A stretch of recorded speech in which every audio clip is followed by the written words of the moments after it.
أعوذ بالله من الشيطان الرجيم. بسم الله الرحمن الرحيم. لا أقسم بيوم القيامة ولا أقسم بالنفس اللوامة. أيحسب الإنسان أن لن نجمع عظامه بلى قادرين على أن نصفي بنانه بل يريد الإنسان ليفجر أمامه يسأل أيان يوم القيامة فإذا برق البصر وخسف القمر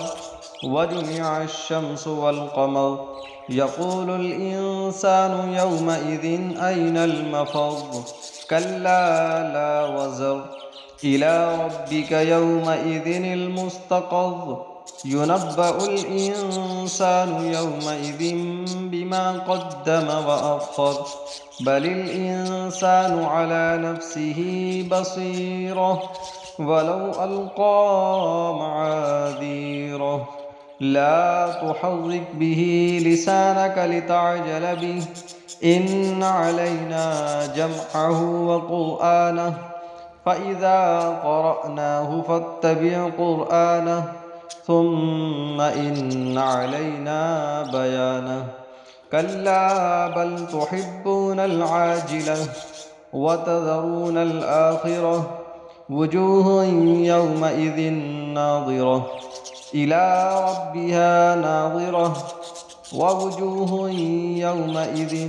باصرة تظن أن يفعل بها فاقرة كلا إذا بلغت التراقي وقيل من راق وظن أنه الفراق والتفت الساق بالساق إلى ربك يومئذ المساق فلا صدق ولا صلى ولكن كذب وتولى ثم ذهب إلى أهله يتمطى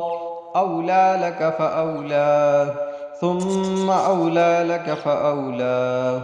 أيحسب الإنسان أن يترك سدى ألم يك نطفة من مني يمنى ثم كان علقة فخلق فسوى فجعل منه الزوجين الذكر والأنثى أليس ذلك بقادر على أن يحيي الموتى